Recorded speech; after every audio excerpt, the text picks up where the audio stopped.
Greetings, everyone, and welcome to the 283rd edition of Cinema Effect, the podcast where we talk about and review a different movie every single Monday. And this week, we're back in the wizarding world because we're reviewing Harry Potter and the Goblet of Fire, which opened in the US on November 18th, 2005. It was directed by Mike Newell. It is a fantasy adventure film, and the synopsis says, Harry Potter finds himself competing in a hazardous tournament. Hazardous is an understatement. Between rival schools of magic, but he is distracted by recurring nightmares. That's a good synopsis because it's appropriately kind of mysterious. I like that. All right. Jaden, Goblet of Fire. This time around, the 20th time around. What kind of new, incredible insights did you have this time? On this one, I picked up on a parallel that I haven't seen before. Maybe I've forgotten about it.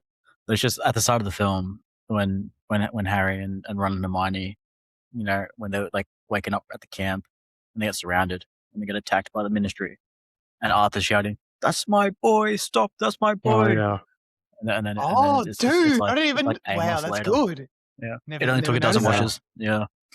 Yeah, I was I noticed that three this time watches as off well. getting. I was 3 watches off getting to that point. There you go. Yeah. The Fitzy saw it early. Yeah. Other than that, I think Goblet of Fire is typically like the lower on most people's rankings, but it's one that Is it? I think it is. I thought it was high. No, I trust your opinion on that. I don't know. Yeah, I don't know. I'm pretty sure I think it's the forgotten one, often. Really? Okay. Yeah. I mean, just because it's that interstitial one that we're talking about, where Mike comes in for one and then, I guess. Yeah. No, but I love it. It's one that's been raising in my rankings, pretty consistently. This watch didn't do too much for me. I think I am like seriously over familiar with this one, which surprised me. Where like there's like no element of anything other than that one fact. Oh yeah, that really caught me off guard. But yeah, we try to say caught you off guard, but or maybe that's the power of it. It still catches you off guard after 20 times. Yeah, but yeah, no, still one like it's one of my stronger ones. Yeah, good. Yeah, this movie's a banger. I don't know. This movie's high for me. Always has been high for me. It's always a blast. A lot of great moments and scenes. Having the Triwizard Tournament as the gimmick, if you will, brings adrenaline and makes the story stand out. And so, yeah, no, this movie's always a ton of fun. But my main takeaway this time is probably, in particular, just how much personality this movie has. I just feel like every non-action scene that drives the plot forward has some quirk to it, whether it's a line or a performance or something that just makes it charming and fun. And then, of course, by the time you get to the end, shit gets real, and that works just as well. So I think this movie totally nails it, honestly. I think this movie slaps. Absolutely. Fitzy, what about you, sir? Well, I think like before I rewatched it last year, I did kind of not consider this one too much, or like kind of did consider it in the way Jaden was saying people do. It was just kind of the other one or the forgotten one. Yeah, okay. But I did really enjoy it last time and this time as well. I think it's I think it's like really, I mean, I think this movie is like elevated by its best moments for sure, but also the whole premise and the whole film was just very entertaining. So yeah, no, I think it's pretty great. I think it's the parts that are could be considered like lame or like kind of whatever, they're just like, they're kind of what you said, they're just kind of like this film's charms, I guess. So yeah, I do like it a lot. And yeah, nice. Yeah. Excellent. So it sounds like, I assume a big part of that is the Triwizard Tournament? And I think like the Triwizard Tournament is like one of the funner things in the series, and also just the the the formula in this, I think, is pretty perfected, I guess. Of like how, I mean, I guess we can spoil. I mean, how Junior kind of manipulates everything. That I think like there's just a lot of cool details with that, and yeah, the draw as a tournament keeps everything fun and cool. So yeah, Yeah, it does. What is it with like? Why is it appealing? Is it just? Is it thinking about like challenges, like just games. It's just fun. games? Yeah, just like yeah. Is that what it I is? mean, Just having these yeah, and like the element of other schools coming in is obviously true. makes the world feel bigger, I guess. Yeah. Definitely. Dude, did you know? I read this in the trivia. Jaden probably already knew, but I forgot that both the other schools are co-ed in the book. I kind of blew Really? my mind. I kind of blew my Yeah. mind, to be honest with you. So I'm like, there's no way. Mm, How's that? You're telling me there's no men, there's no real men that wear that blue uniform. You know what I'm Yeah, no, saying? I real think man. the book draws like specific reference like very pretty boys at Yeah, that's Beauxbatons. wild. Yeah, That's Mm. wild. I don't Kind really of blew remember my mind when I Derm just read it. Strang, but yeah, Right. Well, I was wondering who Fleur's like dance state was, because he was just kind of a random guy. Yeah. I think that was just a Wondering random if- 70 at Hogwarts. Yeah. No, yeah, I thought that, but like considering there's guys there, but like we didn't see any, so I don't know. The movie just changed that, I guess. Why was The movie everyone changes taking gates? the movie simplifies quite a few things. Yeah. Like with the maze later as well. Like I think I think it just and like in the book Dobby gets involved a bit more. And then like there's a whole Spew storyline that they cut out. I'm pretty sure it's from this one. Yeah, Um, yeah, that's right. So like this movie just did simplify a lot of the elements from the book. And I think like I don't know if that's just because like this is like the first chunky one that she wrote, so they had to like strip back a shit ton, and that's why you feel it more. But like yeah, I think that there's quite a few slimmings. Director Mike Newell decided against the studio's original idea of adapting this extremely long book into 2 separate movies to be released several months apart, figuring that he could cut enough of the book's bulky subplots to make a workable movie. And he did. Alfonso Cuarón convinced him to do that. Mm. There you go. I agree. I mean, don't get me wrong, I'm not shitting on the book. I haven't read it in years, and I'm sure the subplots are decent and have fun parts in them or whatever. But like, I don't know. Considering how chunky this book is, this movie really doesn't feel like it misses anything. Yeah. Anything important or vital. Yeah. Do you agree with that as someone who probably remembers the book a bit better, Jay? Well, I was hoping I've read it by the time I watched this. Are you in it? Huh? No, I've really slowed down. Yeah. But like getting rid of Spew is like one of the main things. That was kind of really unnecessary storyline. It's so weird out of context. Like, what the fuck is that? Spew is like this. It's like this organization that Hermione starts up to like free house elves, because she learns that house elves like they do all like the work around Hogwarts, like they clean and they cook and all that shit. And she's like, that's horrible. She's like, I want to set them free. And then Spew is the organization. I can't remember what it stands for. But then everyone tells her that she's dumb and she shouldn't free the house elves, and that they like being slaves. Yeah. Okay. Yeah. I think See, Fitzy, do you feel like you missed out?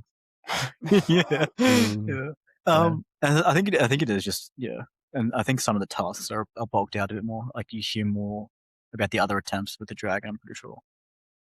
And then like the maze is bigger. That makes sense. Yeah. Yeah, that's fair. The actual And the Quidditch World game, Cup. I think the Quidditch World Cup actually. I think she like talks in detail about like Crumb diving for the snitch and shit like that. So the whole drama of the game. Yeah, this movie really does just. I mean, this movie doesn't show any of the game actually. You sort of, you remember it. You remember the Quidditch World Cup, and then they go and, and then the stadium, and then there's the guys flying around. So in my head, I'm just like, oh yeah, that is the game at the start or whatever. But there actually is no game. It starts. They're just different. Yeah. Yeah, which I'm fine with. I'm totally fine with. I feel like I got all I needed from it in terms of the spectacle and like the unique look into the world of it, without actually needing to fucking watch a game of Quidditch. So it doesn't matter. Yeah. You've seen Quidditch, multiple times in 3 films already, is the other thing. So, Yeah, absolutely. yeah. Absolutely. Yeah. It is a cool thing, though, I think, to go to the World Cup and feel how lively the wizarding world can be and how rowdy they are and how it's equivalent Yeah. to soccer, Mm. football. Can I jump on the thing here just to start with? Of course. People always talk shit online about how, oh, why did everyone at the World Cup get scared of 20 Dark Wizards when there's, hundreds of thousands of wizards there? You're all, well, it's because it's mass panic hunt. Like it's like any other situation where there's an Absolutely. attack.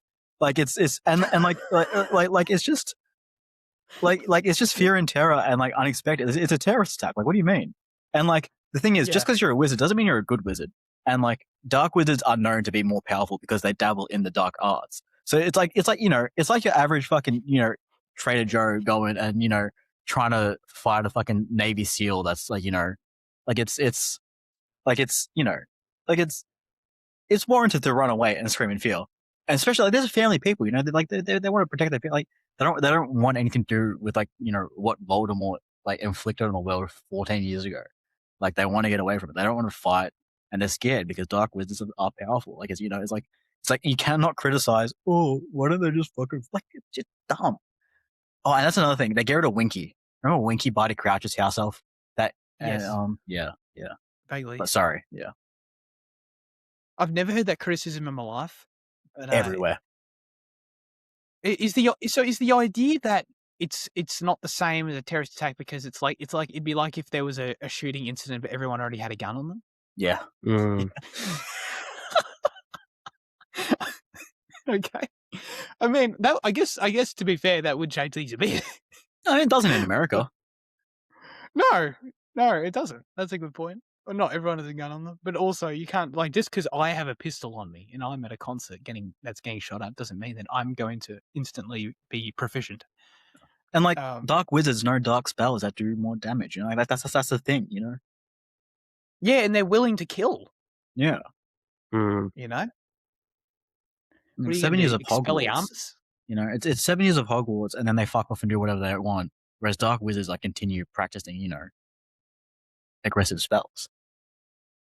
Oh yeah, dude. Hogwarts teaches you very dark stuff, aggressive dark stuff, as we continue to see. Yeah.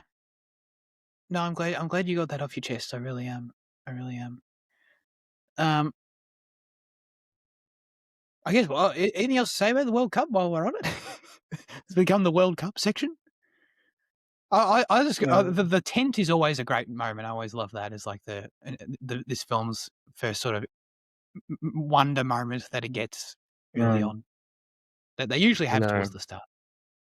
It's funny the movie with David Tennant has like an object which is bigger on the end zone. True. David Tennant always surprises me that he's in this. Like, I know he's in it, obviously, but just like when it feels like he just stands out so much. Partly because his performance is so over the top, and commands the camera and all that.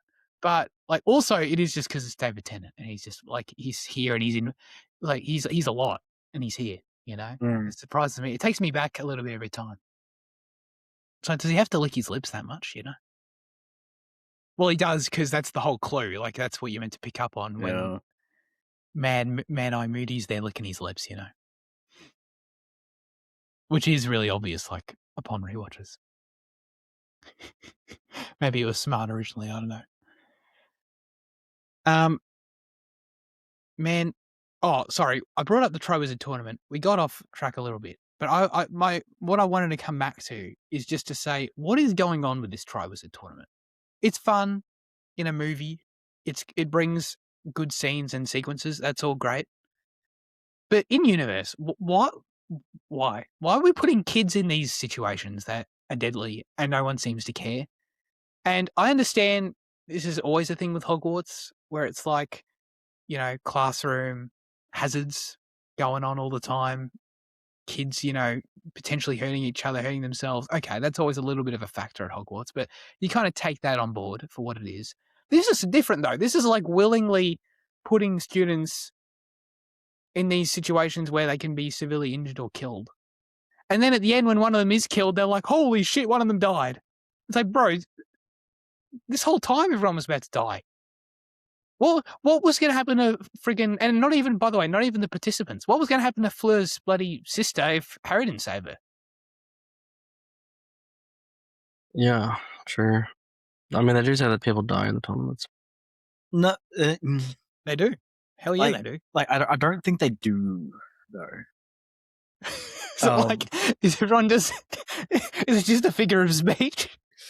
Yeah.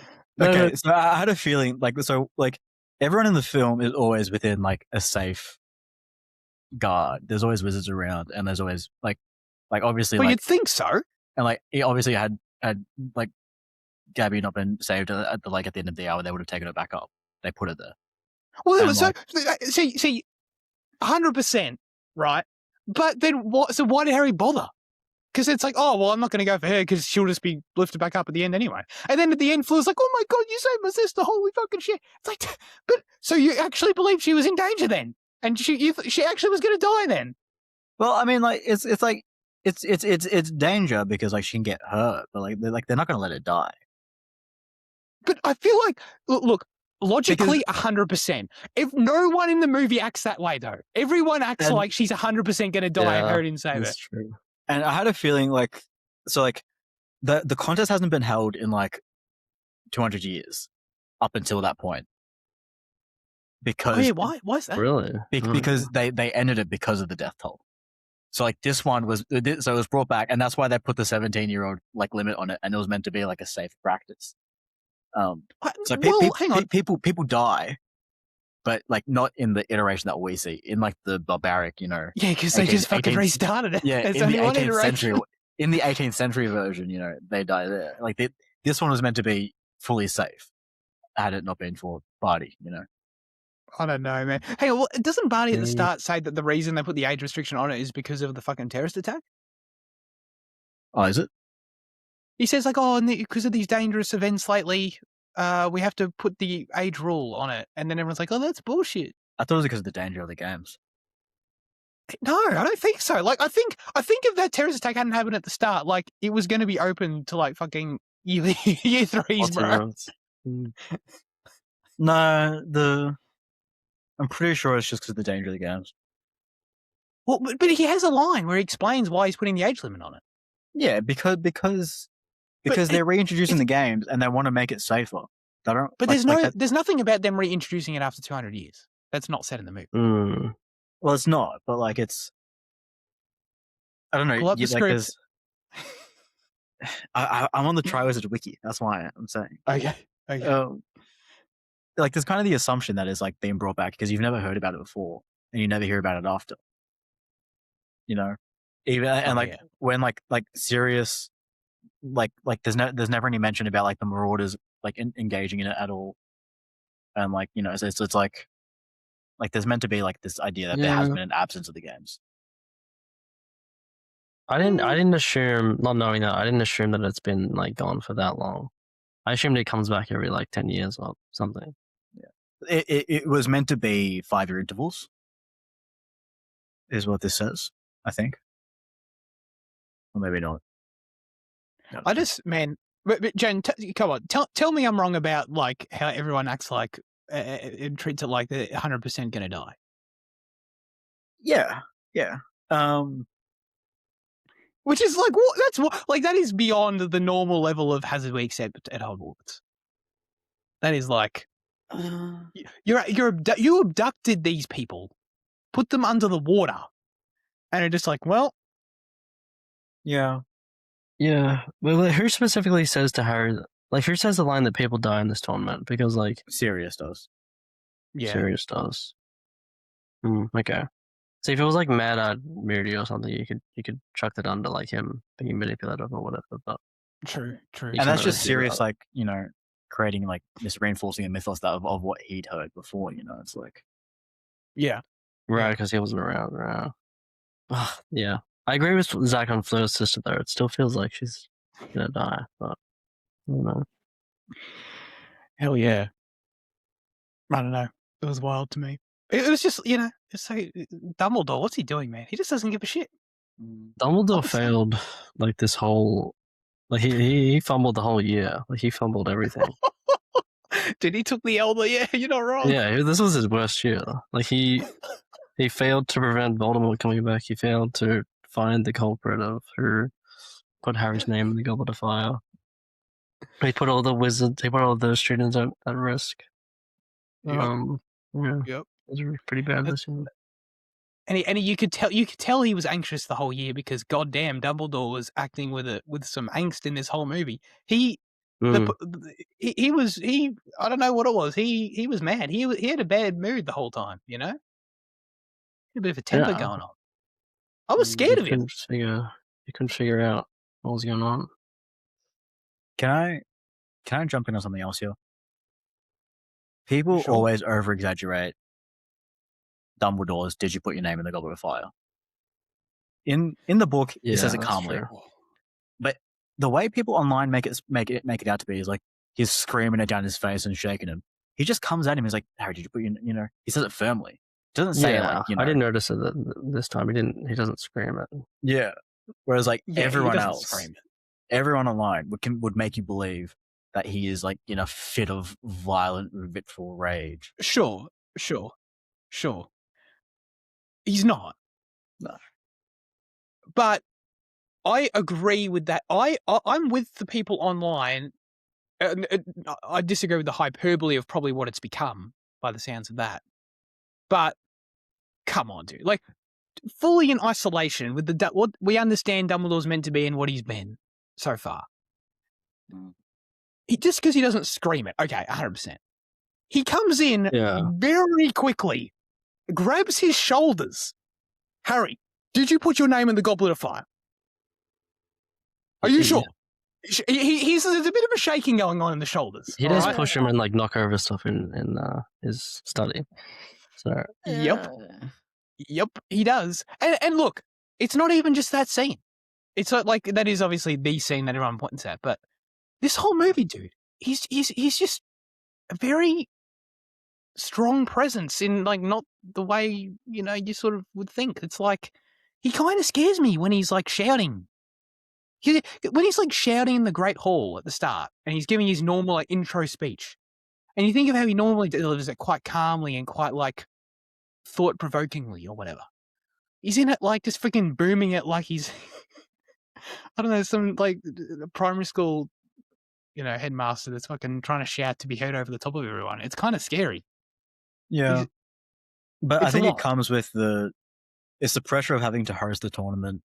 And obviously, the context of the world just been, the Wizarding World having just been attacked, maybe, and the Ministry would be up his ass with the tournament as well. So, like, well, we know that, yeah. So it's like it's like he has a reason to be, Yeah, that does make sense. His argument with Fudge is another one later in the film, where like, as Harry's walking in, like the argument is it's a loud argument that Dumbledore wouldn't normally have in any other movie. So look, it's not like I'm not trying to like. It probably sounds like it. I'm not trying to like hyper criticize it. I don't think it's bad or like it doesn't detract from my enjoyment of the movie. With that being said, I absolutely notice it and think it's true that Dumbledore's performance is slightly out of kilter here. Sure, I can kind of appreciate it maybe in like the story way you guys are talking about, but like. Something's going on here, and I think maybe it's Mike's direction. Like he's just, I don't know. He's kind of the one factor to it where it's like this was his only film that he was in here in the seat for.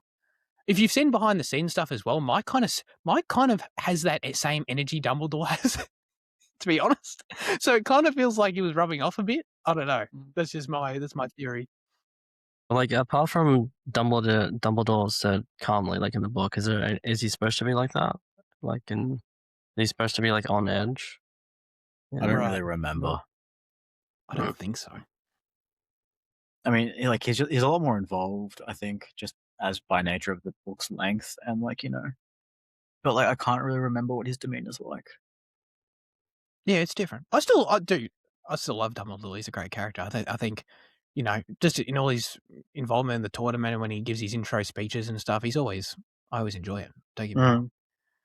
But something was going on here. I'd love to know what it was. And I feel like yeah, I would be surprised if it was only Michael Gambon. Like, why would he come in and do something totally different? It feels weird. Like, I feel like it was in the direction maybe if Mike's trying to make this kind of cut up version of the book that's a lot faster paced, has a lot more energy to it, that moves briskly. Yeah. I can kind of see him like pushing Dumbledore to sort of just move a bit faster. The way Dumbledore, I don't know, he really feels like he hits the gym. It really feels like he can run kilometers on the treadmill the way he moves around in this movie. You know what I mean? He fucking runs around basically. He runs without running. Walks briskly, some might say. But that's the thing, too briskly. I often criticize the fans because of their imagined scenarios and the strength of the headcanons they have for like certain portions of, you know, the story. But I think I may be suffering it because like in my mind, like Hermione's always been so much more of an equal. Whereas like this is like another film where like she's just like treated like shit by Ron. And I'm like, oh dude. Oh. And like even Harry, like the fact that like every time Harry walks up the stairs and it doesn't comfort her after the Yule Ball, it just pisses me off. And I'm like, have I imagined their friendship to be better than what it is? I think the later films do a better job of showcasing it. I think from 5 onwards, it probably does a better job. But like it pissed me off, you know. It pisses me off the way they treat him, because like I just had like such a better perception of like their relationship. But then also like I also am always like a bit not surprised, but like you know her ending up with Ron like has always like rubbed me the wrong way because like he treats her like shit for like the majority of the films. So maybe I am aware of it. I don't know. Anyway, I felt it here bad is what I say. That was a huge spoiler for Andy. I don't know what. Oh. Yeah. I'm sorry. That is just such common. Like, sorry, it is just so common to me that I didn't even cross my mind. Yeah, sorry about that. Yeah. I know. That's funny. Yeah. We'll see. We'll see if I remember. Andy might have just been spoiled. That's all right. We'll see. But you're not wrong at all. Because Ron in this movie, I mean, this is Spooky is always declared, and he's not wrong. This is the Ron Smells movie, which is very apt. I feel it's you know what it is. It's part of it's the tank top he often wears, and part of it's also like the long hair, just not suiting Rupert. Look, I get this is the long hair movie, but for everyone, but thank God it was only one movie for Rupert in particular. I'm just going to say that because Daniel Radcliffe pulled it off better, for sure. Yeah. Rupert Grint, he smells, for sure. Well, Ron smells. I don't want to attack Rupert. But that's what like Daniel's spoken about in the past about like he's like, yeah, they make us grow out our hair in between films so that when they come back to shoot, they can do whatever they want with the hair. And like, you know, they spent like, you know, I don't know, the summer growing it out or whatever. And they rocked up on set and the hairstylist was like, oh, actually, no, that's all right. And like Daniel was like, what the fuck? Like, no, what do you mean? Like, cut it. He's like, I don't want it. Like, yeah. But yeah, like that's the story of like, it like they grew it out to like have it trimmed and then they just decided, oh no, looks good. Mike thought, damn, this is good. Everyone else is mortified. I don't know. Well, I mean, do you like it on Daniel?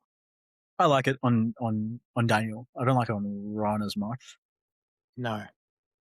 But like Harry is always meant to be scruffy. Like he is meant to be like his described like his hair's untamable. Like and like scruffy and like just grows to like a certain length. It's like it's fine on him. Like in fact they overcorrect and they go too neat, you know, going. They do forward. Go very neat later. Yeah, that's true. But true. It's like yeah. I mean the Weasleys always have had long hair though. Longer hair. Yeah. This really is like even Fred and George. Yeah. Man, this really is just a long hair movie. Yeah, I don't know. I think Tom Cruise probably did it better, but I'm glad Daniel Radcliffe tried to replicate sort of the Mission Impossible style of having some long hair in one of the films, you know. Man.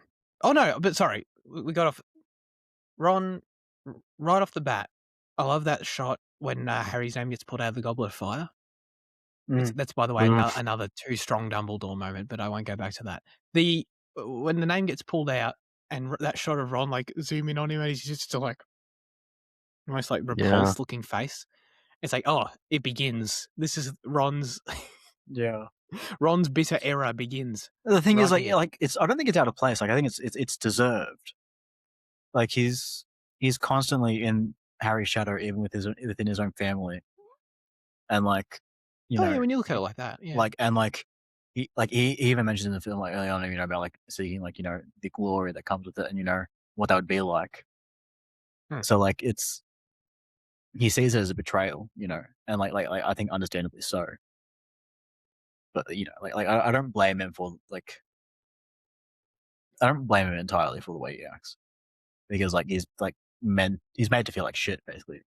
I mean, obviously Harry's his best mate, but also, like, it's difficult for, like, living in, like, that proximity with him. So I get it, Yeah, I like when you put it like that. I think the film, again, I'm not actually criticizing the film because I think it's all fine within the film, and it plays, but, like, the film as a story doesn't really give me enough of that to really justify it. But yeah, that's totally valid. I think that's you can see all that as well. But no, it functions. It does what it needs to do. I love when they make up and then like Hermione's just there, like, rolling her eyes, and the way she says the line, "Oh, boys," or whatever she says. It's entertaining. Emma Watson is the MVP of this movie, actually. I've got to say Really? that. I thought she actually overacted in this one. I don't think she did at all. Actually, maybe she did, but maybe that's why I liked it, because I feel like every scene she's in, she does something interesting, something funny, like, that draws your attention to her in a way that adds to the movie for me. It's not like you're distracting, you're too much. It was just every time I was like, I got a chuckle from her, whatever it was. Absolutely. I also love just little moments, little bits and bobs. Like, I feel like she was doing a lot of the heavy lifting when I'm talking about adding personality to this movie. Like, even, when I get, this is also just a cute script moment, but when she's like, Dumbledore gathers them around in the tent before the dragon and she's just there. She's like, oh, sorry. Like, that's just fun. Like, that's just fun. Like, that didn't have to be there, but it's fun. And this movie has like 50 moments like that just don't have to be there, but they're just cute. The cannon noise the one going that off gets early me is another example. Yeah. I was gonna say, like, the one that gets me for overacting, like, is like the sing-songy "It's not gonna work," to Fred and George when they want to put their name in. Like, that is kind of true. But I like it. I like it. no Quidditch this year. Does that annoy you? No. Well, you would have got it in the World Cup anyway. Yeah. but they skipped the World Cup. Yeah, no, it's fine with me. I don't mind. Look, if I finish the movie and I'm satisfied and don't feel like anything was missing, I don't really care. I don't need to then go back and, like, analyze exactly what was missing. It's the same way I feel about, like, the Dursleys aren't in it either. Oh, yeah, true. Yeah. Always forget that fact. Molly Weasley isn't in it. Mm-hmm. And it's like, you point these out and it's like, oh yeah. But the fact you didn't notice is fine, means the movie did its job and it's fine. IMO. That is the other thing about this movie in terms of that pacing, because you look at it on the HBO home menu and it says 2 hours and 38 minutes. It's like, whoa. But then, dude, you pause at the first, like, when it comes up directed by Mike Newell, you pause, it's 2 hours, 23 minutes. Not bad. Not bad at all. So that actually makes it even more efficient of a cutting process than you even realize, to be honest. Well, then I ever realized, because I always just thought, I always took the longer run time as face value. But so yeah, this movie's good in that regard for sure. We haven't shouted out, who else we got to shout out? We haven't shouted out Brendan Gleeson yet, who's a charming, marvelous, wonderful, all of it, fantastic addition to this franchise, if I do say so myself. Yeah, I'm not gonna lie, I didn't get too much from it this time. Oh, mate. Yeah, this was kind of like a bad rewatch for me, I think. I'm not gonna lie. And I think he suffered probably, like, the most. I feel like you were, like, ready to come in blasting the fan base, so you were in, like, defensive mode. You were, like, ready to defend all these points. Right. Man, he's so good. I feel like I do also appreciate how, like, it feels like this franchise is really just on a checkbox of trying to get off every significant actor from the British and Irish Isles, working at the time, and Brendan Gleeson is yet another notch on that, for sure. Mad-Eye Moody's such a great character. I think, by the sounds of it, you appreciated like his manipulating and stuff throughout Fitzy, and I think for me, it's the fact that you get this manipulative version of him throughout the whole movie that you can view it through that lens, but the fact that then I know this requires later context that we'll get to, but the fact that the character feels so different in the later movies is a compliment to how I think Brendan is like the whole time actually like acting. He is acting Barty Crouch, acting Mad-Eye Moody this whole movie. Like, and which I know he's obviously aware of that narratively, but I'm just saying, like, then the fact that he's able to make the characters feel so different later on is like, he elevates this performance, in my opinion. It's not just like, oh, he's doing Mad-Eye Moody the whole time. Yeah.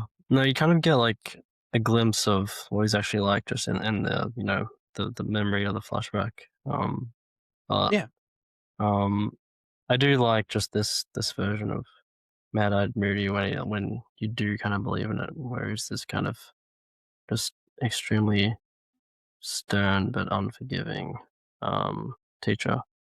But yeah, he's super fun the whole movie. He's definitely adds a lot of flavor to the film. Definitely my Absolutely. MVP, as you said.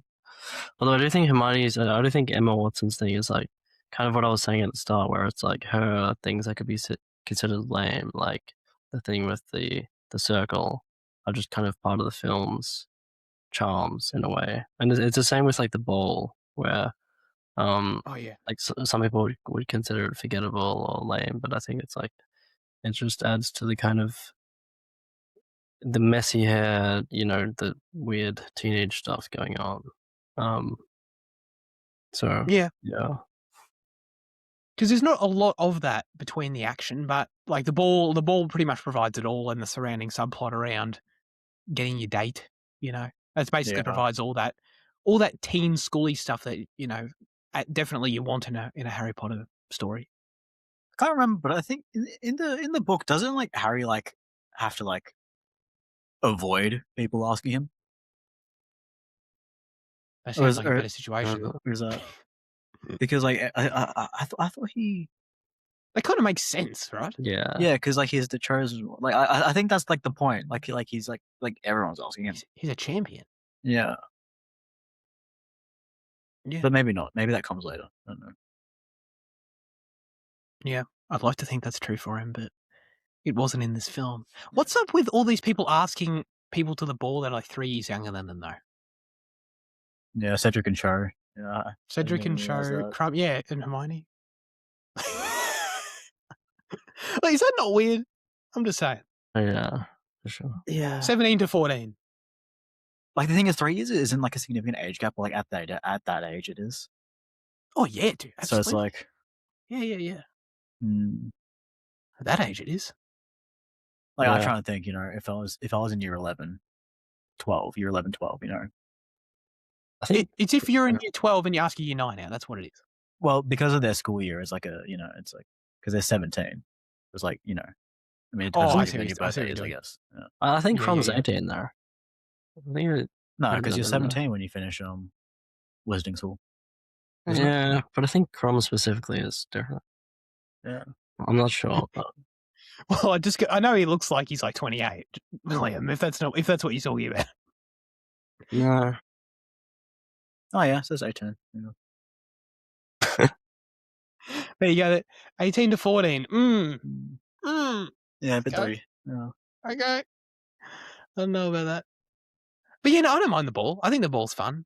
We Yeah. get from it we get the famous scene, one of my favorite scenes, when Ron declares that he looks and smells like his great Aunt Tessie, which is a banger. So it was worth it for that. No, but the ball's fun. It's cute. Yeah. How can you dislike the ball though? It's like that's the thing about this movie. If there's something you don't like, it's not like it lasts forever. It's fucking over in 5 minutes. Yeah. I think it's a quite good sequence as well. I didn't realize people don't like it. Yeah, I just think it's like one of those things that when you add up that and like like the journalist stuff and that kind of thing. Like the kind of lighter stuff in this film is what makes people is what gives it that forgettable kind of reputation that Jada was talking about. Okay. I guess I can see that. I've never really thought of it that way. Like I've always done what you described, where it's just like I just take it all on board and enjoy it all. But yeah, like if you single out Rita Skeeter, sure. Oh, I love the Rita Skeeter stuff. I think it's funny as. It is, yeah. I agree. Actually, that's another, like, that's expanded on in the book. That's another thing that's been whittled down. How so? Do you recall? The conclusion specifically, I do recall, but like I think there is actually like dialogue scenes with her as well. Yeah, makes sense. Okay. Like in the book, like Hermione traps her in a jar. Wait, she shrinks her? No, because like it's revealed that the way that Rita Skeeter has all like the inside scoops is because like she's an animagus that can turn into a beetle, like a fly. Oh, that's what. So it she's was. like a literal fly on the wall. So like yes, Hermione like catches her one time and puts her in a jar. Yes. Wow, that's good. That's good. Yeah. How's the CGI hold up for you? Fine. Yeah. Something tells me you differ. Oh no! I think everything's great apart from when the ship pops out of the lake at the start. I thought that looked a bit dated, but I mean, like, it's still pretty good. Yeah. Oh well. I mean, I don't disagree, but I also feel like the same can be said about like that shot when we get the big full establishing shot of the Quidditch stadium. That's that's dated. Yeah. None of this bothers me. I'm not. But like, I think like with the other stuff, like I think the dragon looks fantastic, and I think all the. Oh, okay, fair enough. I think the underwater stuff looks good, really good as well. It was just like that one specific shot is the one that I was like, is this gonna look worse than I remember? But then like it didn't. Right. Yeah. No, I think like it looks of its time, but it looks very good of its time. It's probably how I'd put it. The underwater scenes were shot in a huge purpose-built tank with a blue screen background. Safety divers swam in between takes with scuba regulators to allow the actors and actresses to breathe without having to surface. Daniel Radcliffe alone logged around 41 hours and 38 minutes underwater during the course of filming. I also saw separately that this entire sequence took 6 weeks to shoot. I'm not going to lie. I like this scene. I feel like the 6 weeks and all that effort doesn't really show. Like, maybe that is just... Maybe that's me... sorry? Oh, yeah. Yeah, absolutely.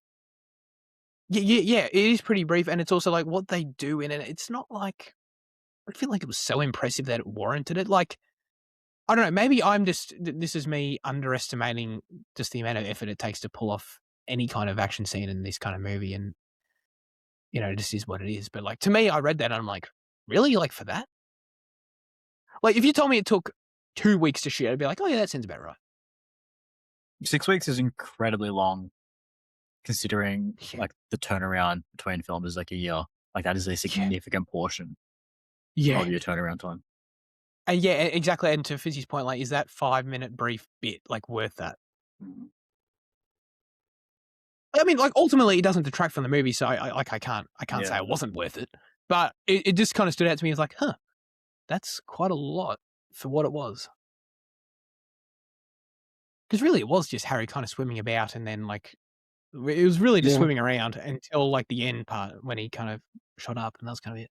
Yeah. Obviously all the school things, but is that like par for the course though for like underwater sequences and just in films in general? Is it? Yeah, usually take that. Yeah, I guess quite possibly. Yeah. I mean, it's a good effort. Good job, everyone involved. Yeah. You spoke about the dragon. We spoke about the underwater. Is there anything to say about... I want to, of course, get to the ending, but is there anything to say about the maze before we get to the culmination of the maze? Oh, I love the maze. The maze is great. Yeah? Well, so, have you not read the books at all? No, I read, like, the first two. So... Okay. Because the maze is something that's, is probably, like, the big thing that's been simplified. Because, like, in the book, like, there's, like actual monsters and shit. like Dumbledore's line about you won't find monsters, but you'll find other challenges. Like is like specifically like there to address the fact like why Harry There's doesn't no fight the monsters. Sphinx and shit like that. Sure. That's No, funny. I just love the kinetic camera work. The Yeah. the portrayal of claustrophobia in the maze, and I don't know, it's just so dark and intense. It's a great There's a lot of great tilts. lead up. Yes, a lot of tilts. Yeah. Yeah, I agree. I like the maze. I think now if I'm having to rank them, I think the dragon probably actually is the best.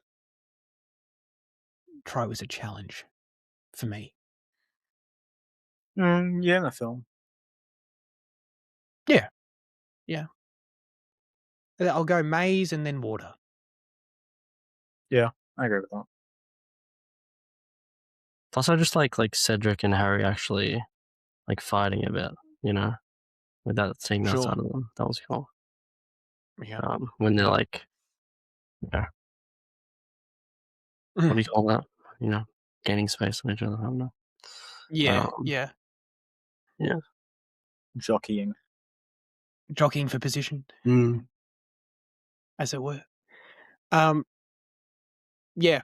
No, I agree. That is very good. But one of my little things I like about this movie a lot, actually, it's a very small moment, but I really like the scene when everyone's got the Potter Stinks badges on, and Harry walks out, and Cedric's there with his group of mates, and he's kind of I found that whole scene socially quite realistic and well written, because it was Cedric there with his friends, and he was laughing along with them. And as he was sitting in the group, he was like, "Oh, sure, I'll have a word with you, Harry, for a minute." Kind of like reluctant vibes. But then the second he walked away from and then he had the little moment where he looked behind himself, and one of his mates still shouted, "You stink, Potter!" And then he ran laughed at his friend, and then kept walking with Harry and was like, "Oh, sorry, I told them not to do that." But he was doing that 100% felt realistic to me thing of trying to sort of be in the middle and play both sides depending on which group you're in. You know what I mean? Anyway, that Yeah. was my overanalysis of a small 20-second moment. Yeah, Cedric was no saint, Why didn't he call out his friends in front of Harry? That's what I'm saying. It was only a Dumbledore saint because he sings his died, Yeah. Yep. 100%. He was a kind, honest boy or whatever the fuck. It's like, bro, he literally was just laughing at Harry. But then was like, "Oh, sorry, Harry." This day. Yeah. Yep. Halo effect, for sure. He Big was head time. boy, wasn't he? I don't know. They definitely don't say that in the movie. But I think he might have in been. the book, he might have been. Yeah, Yeah. it's possible. That would add to it, definitely. Mm. This is Robert Pattinson's first ever movie role. Oh, bullshit, really? Yeah. Wow. Yeah. It's where it all began. It's a good role. A meaty role.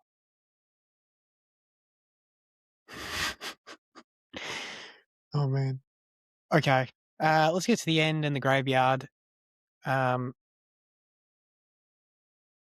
Is this shit not peak, or how can this stuff be in this movie and you think this movie's all right? Yeah. I'm just sorry. I'm I don't know. You're talking earlier about the introduction of great British actors and their jobs in the film, and Ralph Fiennes is it's the epitome of it. Oh yeah, dude.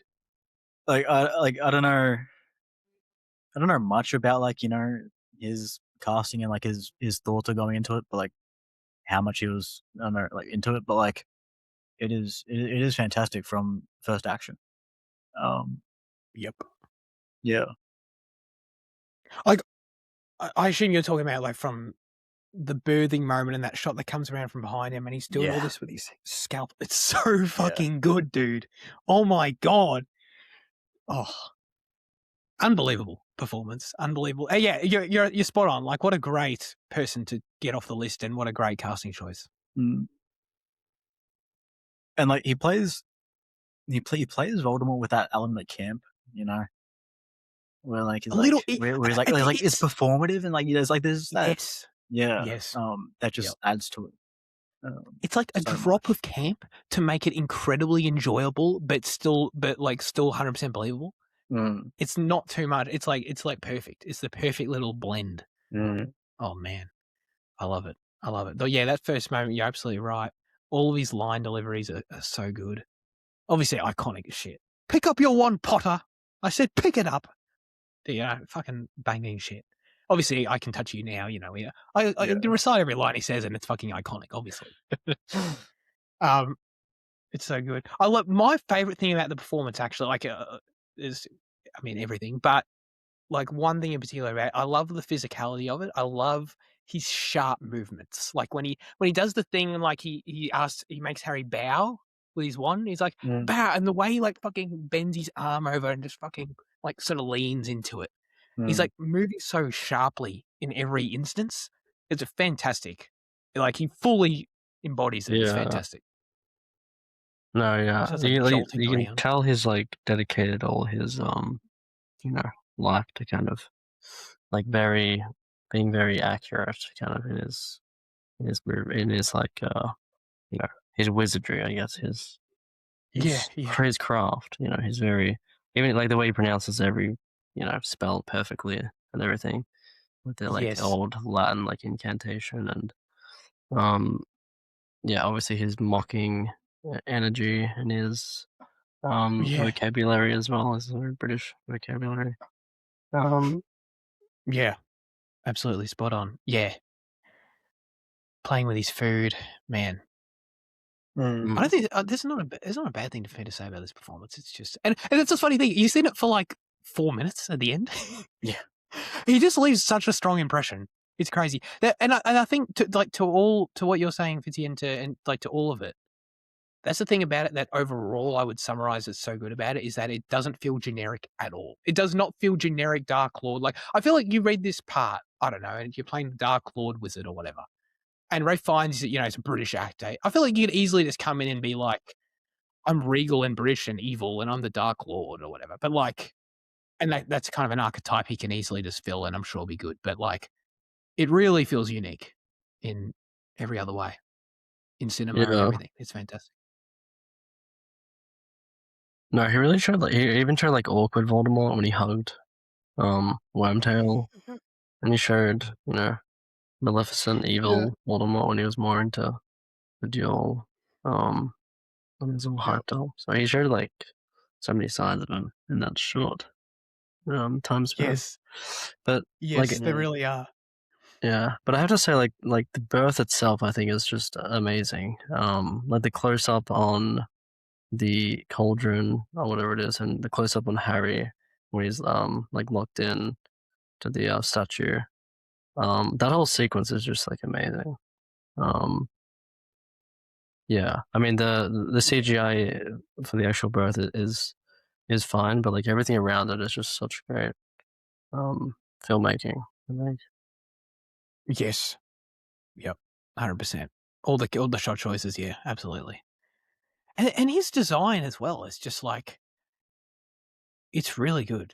They made some, like, that is one thing that was kind of changed from the description of the book in how, like, in the book, it's never, like, in the book, I don't know if it says either, like, he doesn't not have a nose in the book, right?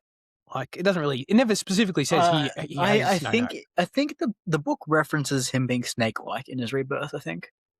Yeah. And then, but I don't know if it literally, like, if that was if the they give him like interpretation of him literally having slits for nostrils is like, I feel Yeah. like that's a design liberty taken. I think the books the entire time treat him as more human, even up until the end. And if there's a specific moment, I don't know if you remember it, but the books are more about him being more human-like.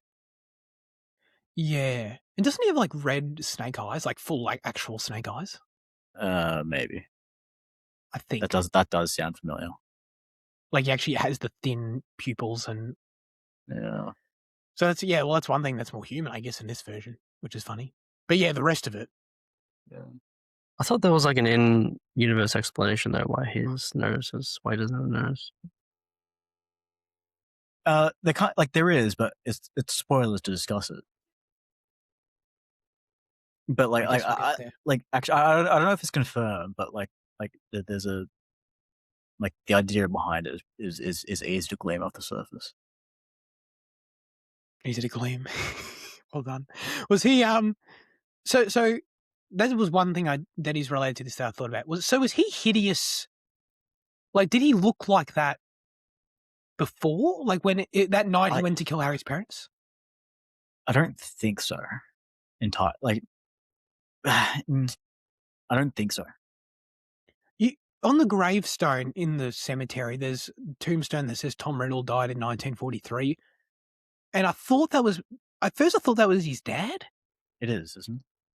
No, but then his dad had another one, I thought, that then Thomas like he Riddle. died in like 1910 or something. Yeah, it was a different one. Which made me think... Yeah, it was Thomas Riddle on top, then the mum, and then Tom Riddle was like a separate one, I think. Yeah. Right. But unless Thomas Riddle unless there's fucking three of them. He's the third. I don't think so. Which is all that to say is it made me think like, if he is that old, like he must have been he must have died in quotes at some point and actually became that hideous version of himself, even when he was around before. I think it's just the third. I just take it as after he fails to kill Harry Potter, he's like the baby version of him is like hideous, and so like from thenceforth he's like that. Oh yeah, and so his return is like he gets returned as close to human as possible, but it's still like kind of in the mold like of that baby version. Malformed. Yeah. That's how I kind of see it. Yeah. No, I don't know. Like, I do. Like when I imagine that night he goes to the house, like I kind of do imagine him looking like a normal dude at that point.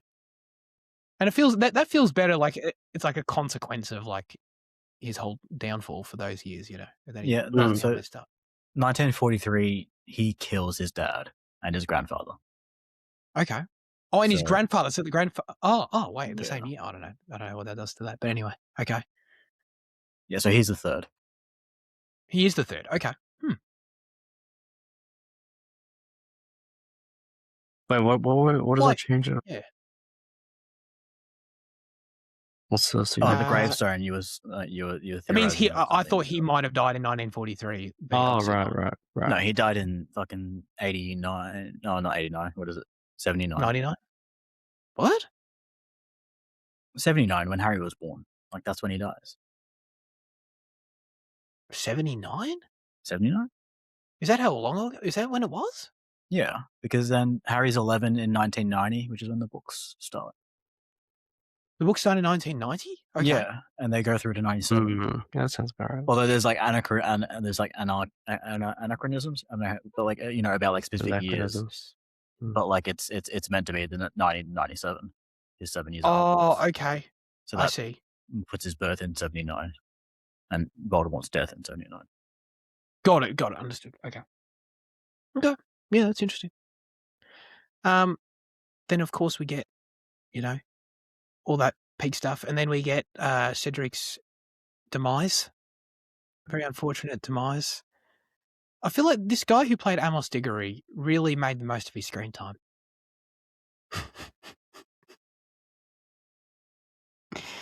Oh, kills me. It's crazy. Look, I'm not even gonna lie. It got me a bit too, and I don't know how, because like at a certain point, and that's I guess I'm asking you this, Jane, because like at a certain point, aren't you like self-aware enough to where it can't get you anymore? Never. Never. I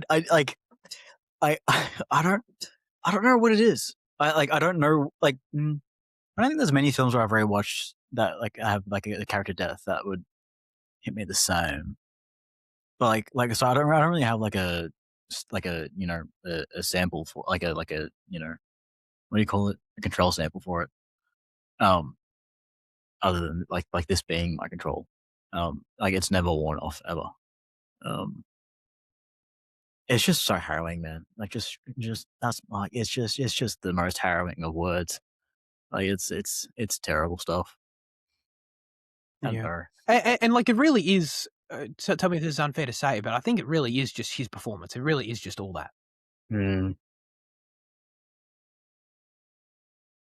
I think that guy, I don't know who he is. I think he deserves something for it because I think he's produced many a tear across the world from his work in this one moment. He gets like 2 scenes in the movie, and this is one of them, and it's very impactful. So shout out to Jeff him for Raw. sure. There you go. Oh, he's not really done much. Damn. I hope he's a theater actor. I hope he's fucking killing it on the theater. Surely, right? Yeah, if he has the chops, clearly.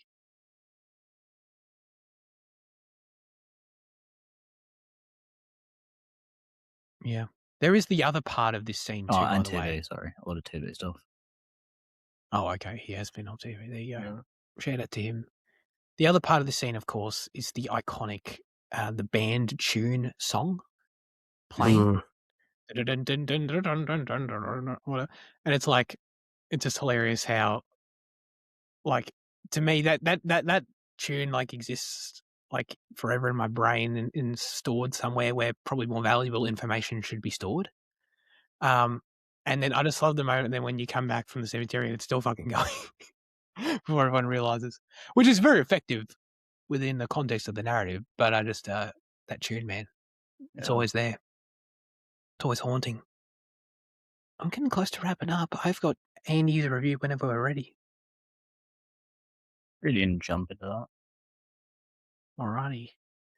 Andy wrote in his first time watching a review for Harry Potter and the Goblet of Fire. I love reading these. This fresh perspective that we don't have.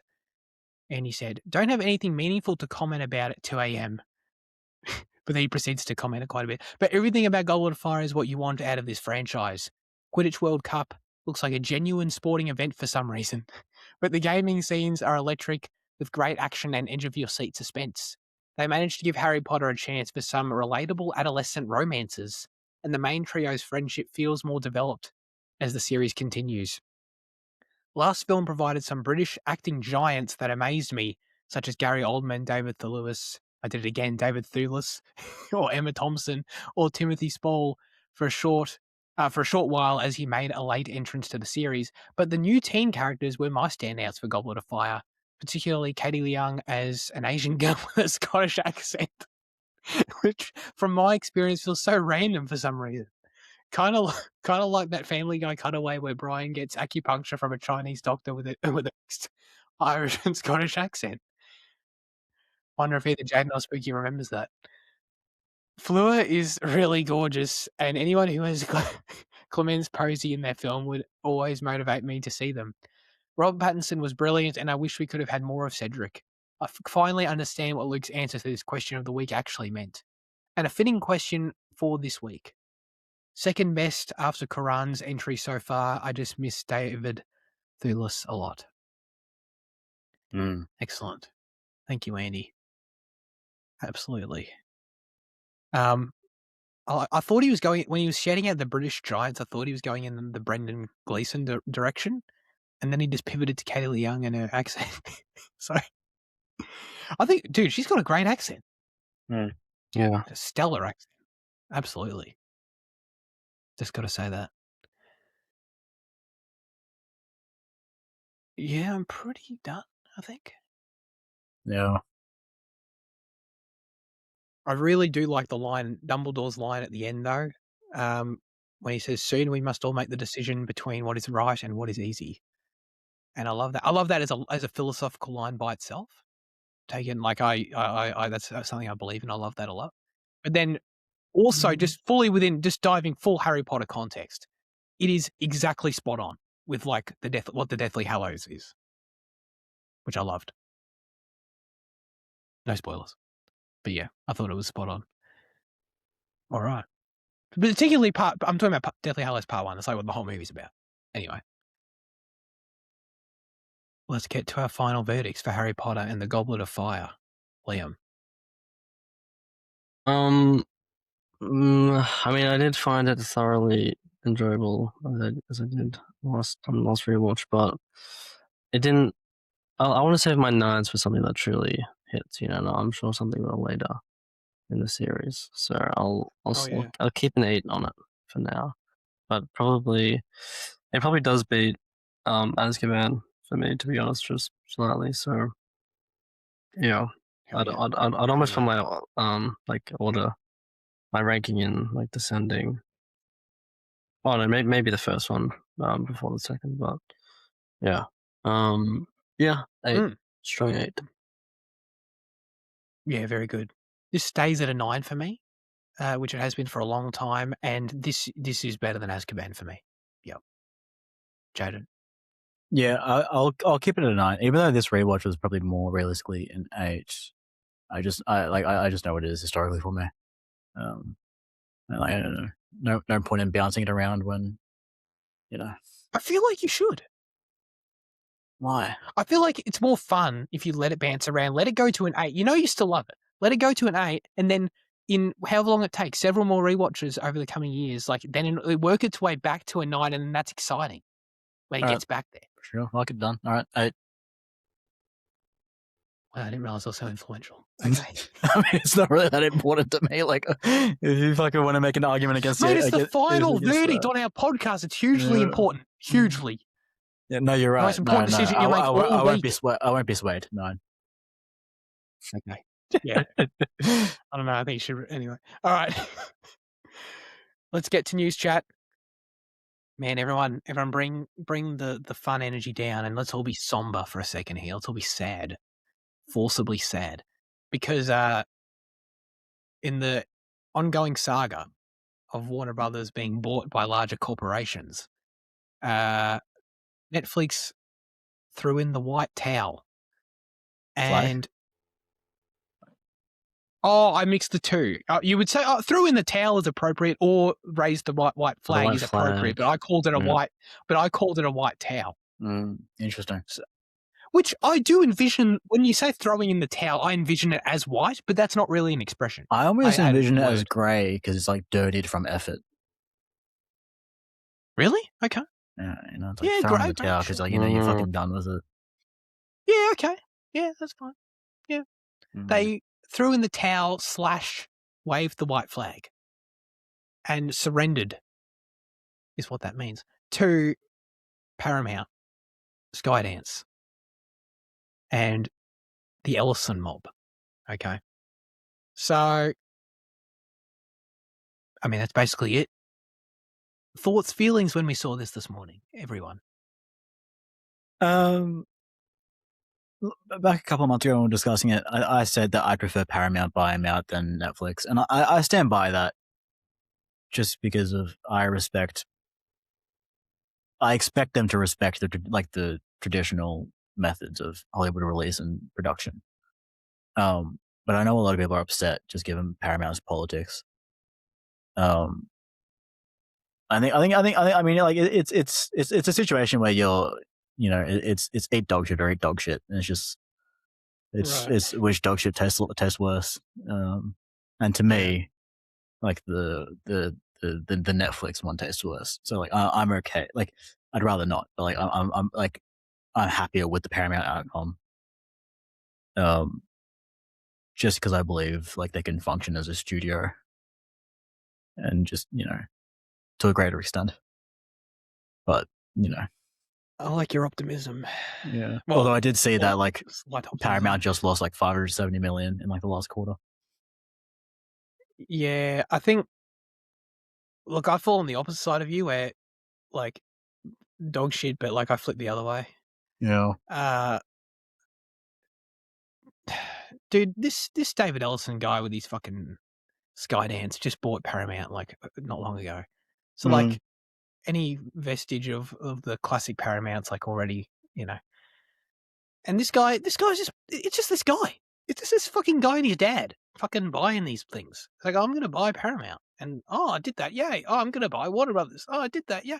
It's like, bro, this shit sucks. You're telling me this guy, like, look, I don't know. For all I know, he'll end up, I don't believe this to be clear, but for all we know, it'll end up great. And he's a big believer in theatrical and a big believer in fucking, traditional studio output in theaters and all this sort of shit. I don't know.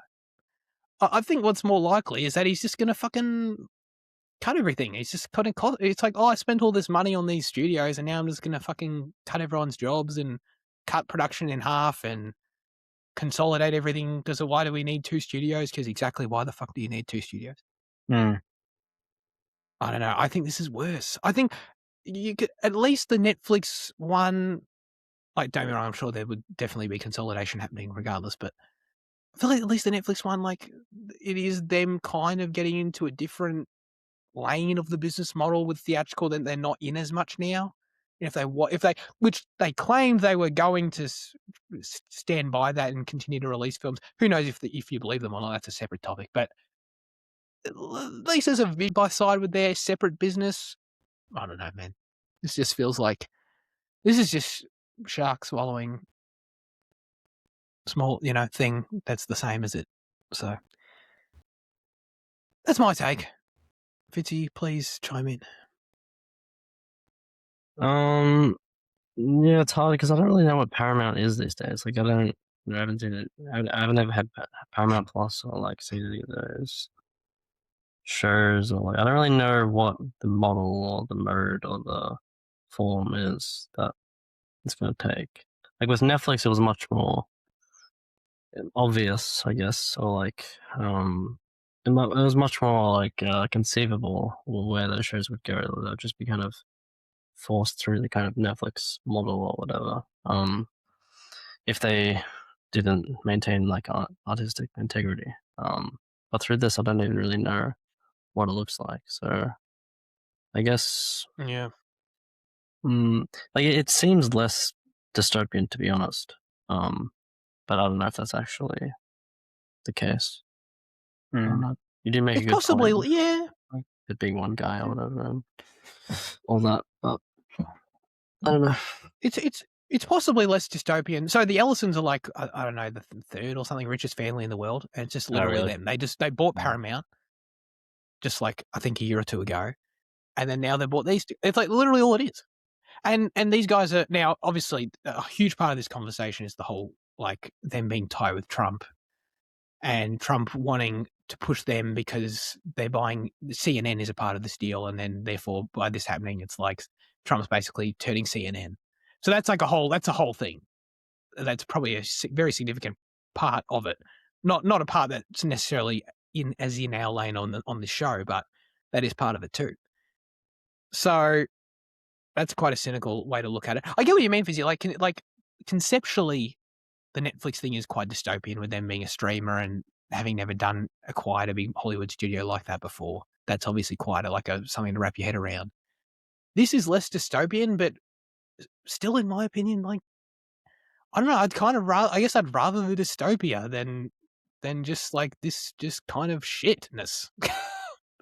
This just kind of just straight up generic suckiness that this is. So yeah, I don't know. Like I don't, I don't want to chime in on strong thoughts on the whole Trump angle, but Yeah, it's I hard saw not people to who look at it and be. talking about how with Paramount deal, X and Y actors never going to get work again. I mean, like that's not entirely true. They can work with different studios, but like, Oh yeah, that's a stupid comment. Yeah. like it's like I don't know. Like here, the precedent in this is, and like it's a much smaller precedent is Amazon buying MGM, and like what happened to MGM, and is pretty much that they've become like borderline non-entity. Like to be honest, like they just don't do anything. Yeah. So it's like I don't know if WB would have necessarily followed the same route with Netflix, but I just believe that just being in one of the big major studios, they're gonna have more of a presence, and it's just I don't know. I think it's a lot harder. Like I understand the worry to be like of it becoming like part of the propaganda machine, but like I think it's a lot harder these days to kind of get away with it so explicitly, if that makes sense.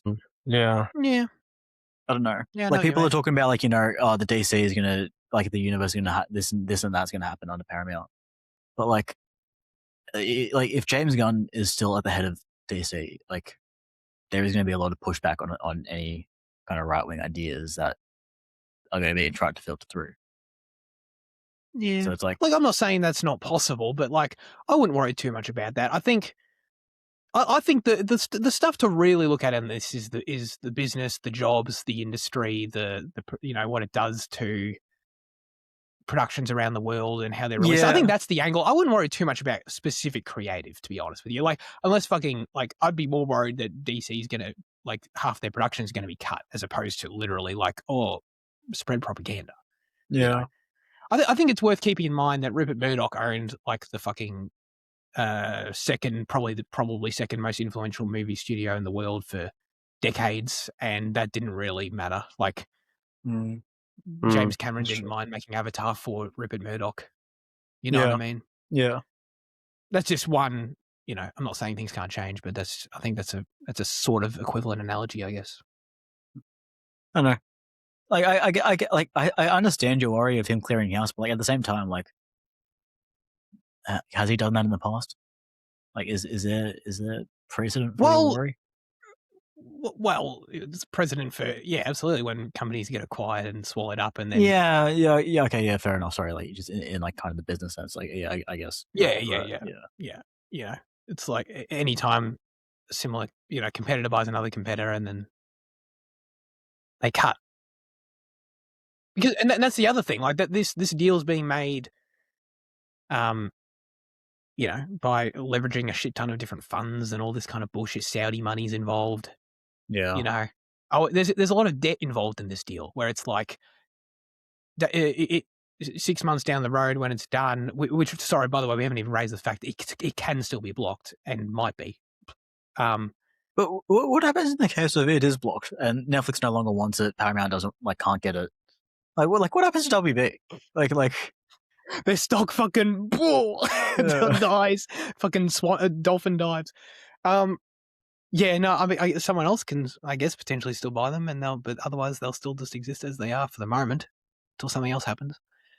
But anyway, I don't know it being blocked is still a very real possibility. That's all. I'm not saying I don't know enough about it to put bets on that, but I mean, to be fair, like a month and a half ago when we were talking about it, you said that this Netflix deal was like 99.5% of the way through. I don't think I said that. I'm pretty sure you did. I'm not saying it's on the episode. Everyone go back and watch it. I'm not saying I didn't say that. I don't recall saying that. The numbers might be wrong, but you were heavily convinced that this Netflix deal was absolutely happening. I swear. I don't know if I was. Look, I'm not saying I wasn't. I just, me in this moment right now doesn't agree with that. But maybe I could just have changed my mind or be totally forgetting. I don't know. But anyway, it's it can. I still don't think this will be blocked, to be clear. But I'm just saying it can be. But anyway, is that it? Let's use the Hogwarts 2, the Hogwarts Legacy 2. Oh yeah. Example. You were really worried of Netflix cutting it, given that Netflix has no interest in the games division. Yes, good point. What do you think Paramount would do in terms of consolidating games or not? This is better for this is better for games, because Skydance a shit ton of money. Well, yeah, but also, absolutely, but also David Ellison's into games. He's making games. Like, Skydance makes games too, so this actually grows their business for them. Right. On that angle. So this is actually, if you're a developer under Warner Brothers, this is actually better news for you. Yeah. Which is funny. Yeah. I think you were kind of fucked with Netflix, but I think you're okay now. Or don't get me wrong, he might still fucking job cut because he needs to save money after this debt. But I think they're more likely to stick around. Yeah. Interesting. That's good news for you, Jaden. Hogwarts Legacy 2 lives. It lives. I mean, that game's definitely coming out no matter what, obviously. All right. Wow. That went down a few different avenues. Let's just can we quickly roast this God of War Amazon image? Oh, you want to roast it too? Oh, dude, absolutely. You kidding me? Look at this thing. No, Jaden, I want your, okay, you started us with that. What's your, because you haven't played God of War, what's your outside perspective on this? Oh, I just thought it looked kind of cheap. Okay. And unconvincing. Yeah. I don't know. I think like it's, I don't know. I didn't like the look of Atreus. I mean, I've got no experience with the character other than just seeing him, but I didn't like it. I think, I don't know, Kratos looks, I don't know. I don't really Yeah. have too strong of opinions, but like it just didn't look great in my opinion. I agree. Fitzy? No, it's just like I didn't even know.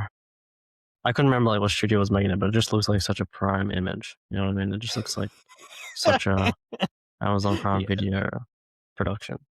Amazon Prime coded. Just looks really fake, and yeah, I don't know. Yeah. It has no edge to it. You know, it just has no Like oomph, if no you told me edge. that this was a cosplayer's like really like Yeah. in depth like costume test, I'd be like, oh yeah. But, Yeah. This it's really not good at all, and it's not even for like, oh, look at everything that's wrong with it. Like, it's not even that. It's just, it's unimpressive, and look, like, okay, great, their costumes look good. Look, they're clearly following the game. All right, great, well done. That, maybe I'm biased because I don't think this show should exist. I think it's stupid. And this image does nothing to change my mind. This image is just like, what is this? Like, why are we doing this? You know what I mean? I'm usually the guy who is like more optimistic about these things. I'm like, oh, I'm happy to see them try a new angle on something or whatever the fuck. But this just looks completely derivative and worse. You know what I mean? It's like, I'm not seeing anything in it where it's like, oh, I'm interested to see this take on it or whatever. I'm just seeing something that's exactly the same, but way worse. And that's not good.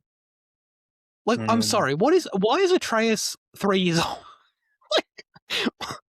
I don't know, man. I don't know. Maybe, look, as someone who looks younger than he is, maybe this kid's 12.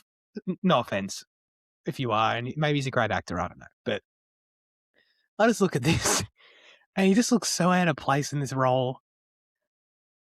But again, it's just the same shit. It's just the same thing. Like, why? Anyway. There you go. That's my take on that. I've been cynical about this show existing the whole time. Like, I've just been like, I just can't envision this show looking and feeling right. You know, it's such a specific, that world and those characters are so like designed so specifically in engine that it just feels like you can't replicate it in live action. are they going to do Animation, the whole sure. no camera cut thing or not? Oh, there's no fucking way. Oh my God. That's the other thing too. It's like the game's already so cinematically ambitious and the acting's already so good. And they do all that within the confines of their medium with like the no cut thing. Because that medium can achieve that, you know what I mean? And it's so specific.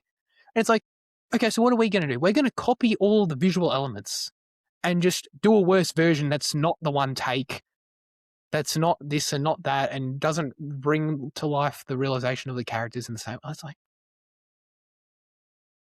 if you can't beat it, or you can't bring something new to it, then throw in the white towel, as it were, in my opinion. Because it is just going to feel worse without the one take thing, for sure. It's going to be fucking reverse shot of conversations in this shitty show, and it's going to feel so weird.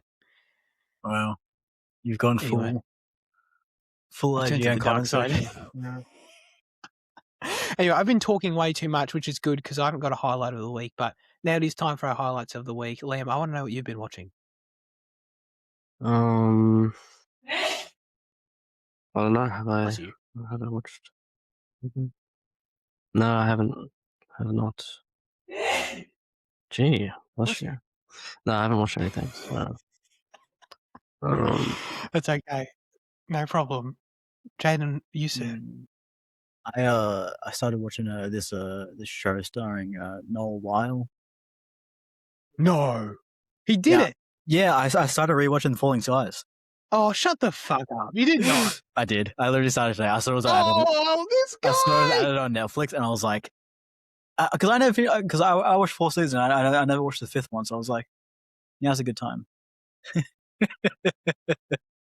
Jaden, I just want you to know you suck. I'm not breaking my rule of rewatching because I made a rule at the start of the year. I'm not going to rewatch sitcoms or things I've seen like many times. So this doesn't break my rule because I've only seen it once and not even all the way through. So Okay. All right. I'm a couple episodes in and it's really good. I'm happy with my decision. I love it. It's fun. It's this hybrid of network television with like higher and kind of like TV making. And it's pretty much The Walking Dead with aliens at this point, but it's good stuff. It's got a killer cast. I mean, I don't know if you'd really call it killer, but like it's got some really interesting people and like people that I like, and like I don't know, like Noah obviously, and then I didn't realize like Miriam Bloodgood is like the other lead actor. Who she's done quite a bit now, and then like Connor Jessup, who's one of the sons, went on to do like another show, Lock and Key, which I liked. So it's interesting seeing like this cast from 11, 12 more years ago, and just like comparing like my thoughts from then and now, and yeah, I'm enjoying it. Look, Jen, if you're enjoying it and you're happy, then I'm happy, and I'm happy for you. Yeah. But are you like allergic to good TV shows made in the past year or two or something? Like, what's like? Yeah, I just can't be bothered with them. They're just long. I don't know. Okay, I tried with Stranger Things. Yeah. you tried with the worst one. Yeah. Oh, but did you finish it? No, You must have finished it. You didn't No. even finish it. no, I'm stopping at episode 8. I don't need to watch the end of it. Okay, all right. Yeah, I like it's like a statement though. It's not like, oh, I haven't gotten around to it yet. Like you were straight up like, no, I'm not watching yeah. Which means I won't give my opinion on it because as I'm a firm believer of if you don't finish something, you can't give your opinion on it. it. So Oh God. Well, if, maybe one day I'll finish it to have an opinion, but at the moment, no opinion. no opinion, zero. Even though I'm Yeah. pretty sure you used it as a highlight like 2 months ago. But anyway, Yeah, Um, but that's while I was watching it, and I wasn't aware that I was going to stop. yeah, okay. But now you can never talk about it again. I can't talk about my thoughts in general, like I can't give a Yeah. definitive, kind of thing. Yeah. Okay, that's fine. That's fine. That's not a rule I'm adopting, by the way. I'm going to keep talking whatever I want about anything I've half seen. But yeah, that's Jaden's new rule. I want everyone to remember that. No, I've had this rule Right. for a long time. You don't rate movies that you stop halfway because you don't know what's going to happen. Anyone that absolutely. Oh, anyone that stops the film 20 minutes in and gives it a half a star, and it's like, oh, it was so shit. No, you're a fucking idiot. So no, I agree with that. Yeah. I agree with that. Although, I mean, like maybe I've formed enough of an opinion of Stranger Things over the course of 40 hours. But Yeah, that's the part that's new. That's where Yeah. you're saying you're declaring you're never going to talk about Stranger Things. Can't have an opinion on it ever again.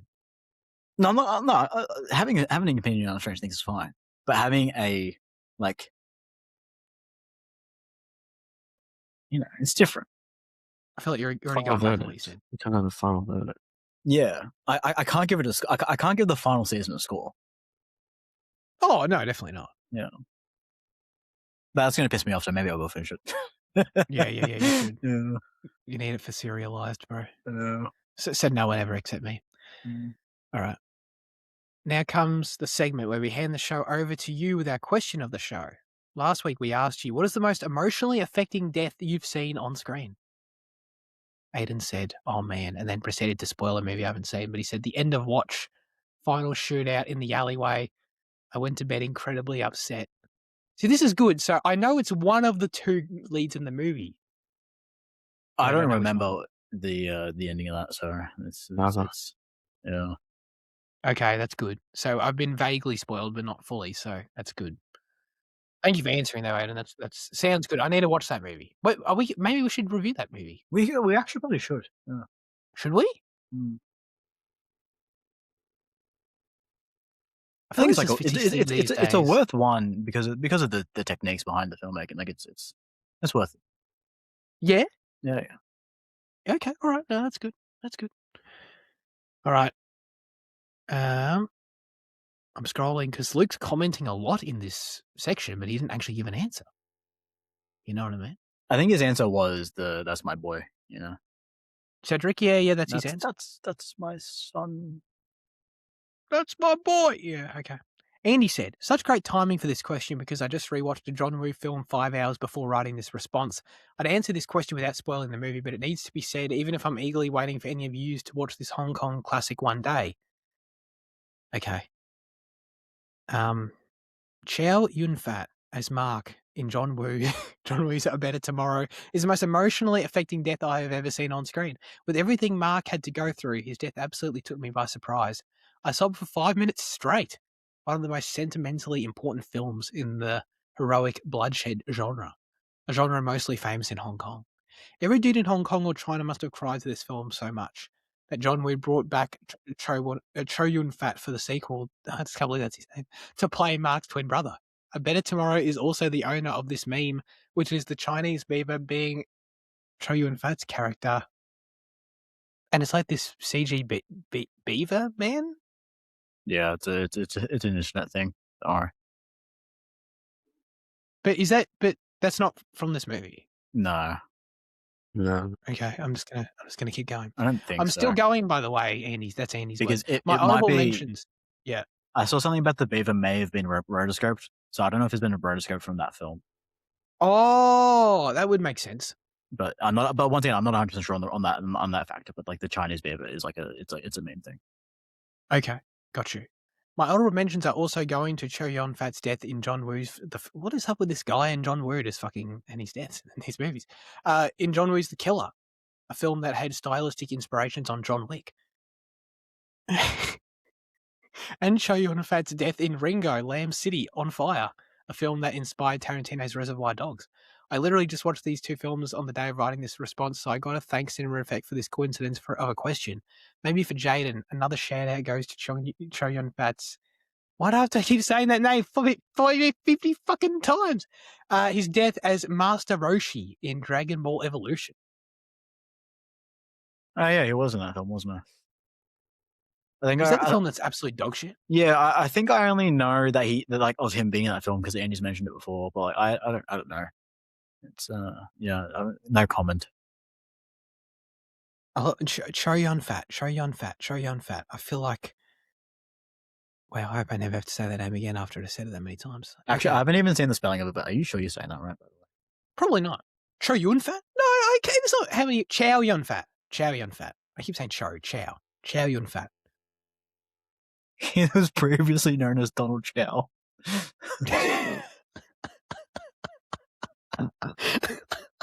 Donald Chow became Chow Yun-fat.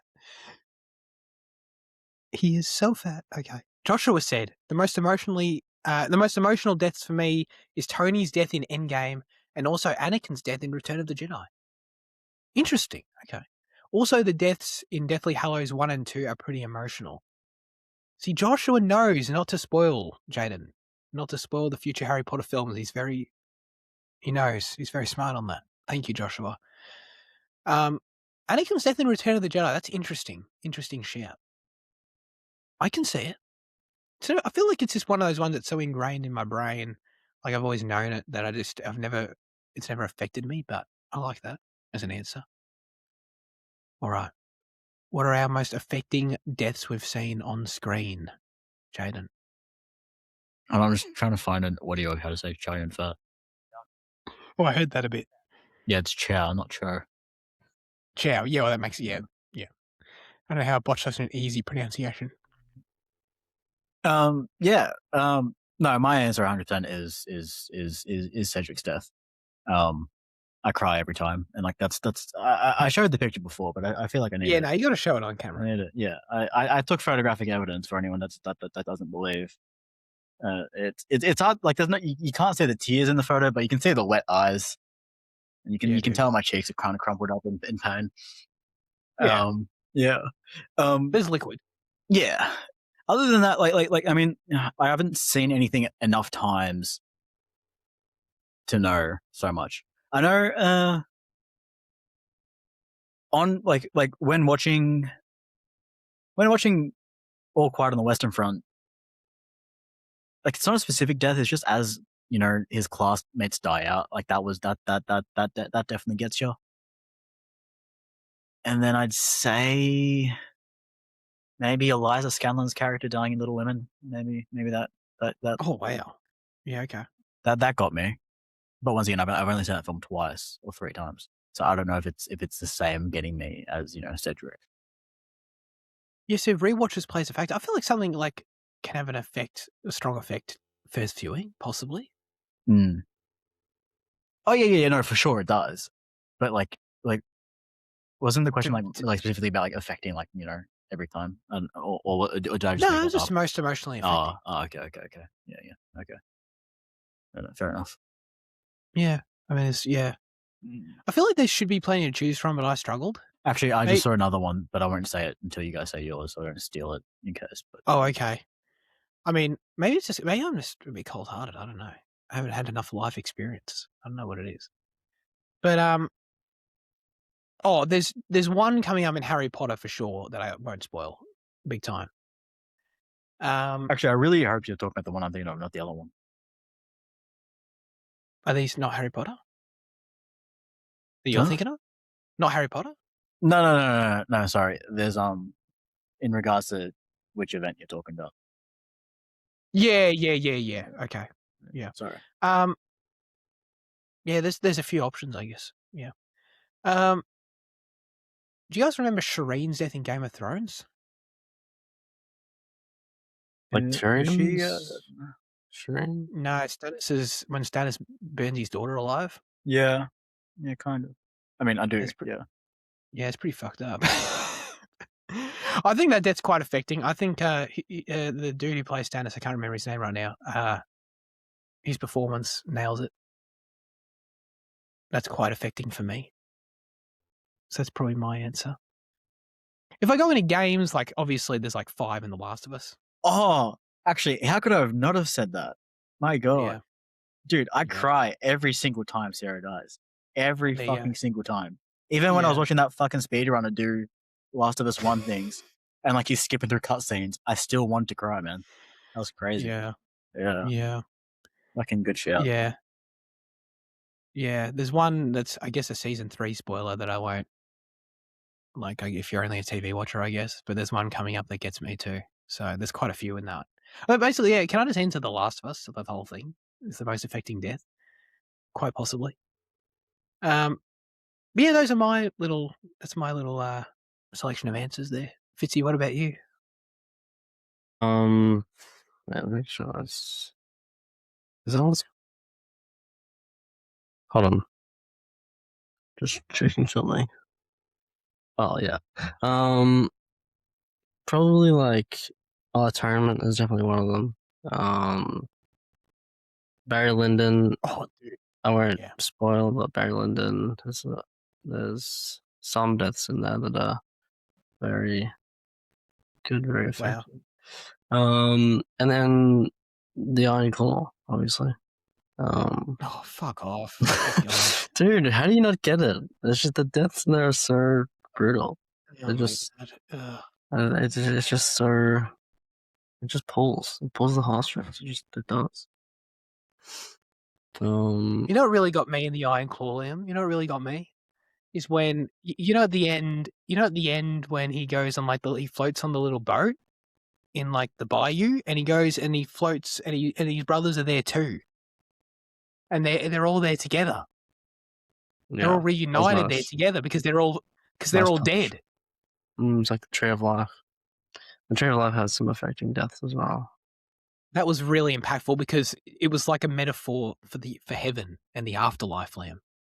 Right. You hate simplistic metaphors. Yeah. It's fucking. Anyway. But yeah, anyone who's not cold-hearted, as cold-hearted as Zach, would understand that the deaths in the Iron Claw are very affecting. Yeah. Yes, the most alpha male I do know was crying in the cinema. True. Exactly. True. Yeah. You can't take that away from it. Yeah. That's true. All right. As always, we'd love you to submit your responses, thoughts, and or reviews for next week's film in the YouTube or Instagram comment sections, or join the Discord server this week. The specific question we'll be asking you is, who is your favourite Australian criminal? Leanne, this is for you. Let us know. I was sounding a bit desperate. But other than that, that's it for this week's episode. Thanks everyone for tuning in. Fitzy, what are we doing next week? We are doing Romper Stomper, Australian classic, on Stan. Russell Crowe. So Yeah. yeah, good one to get to. Good one to cut. I feel like it's been a minute since we've done an Australian film. I think didn't we look recently at that? And like, was that? Yeah, but I don't know if we actually ended up doing one after that. Yeah. Yeah, it feels like it's been. It's been a minute, which is terrible, to be honest. But we're trying to fix it. All right.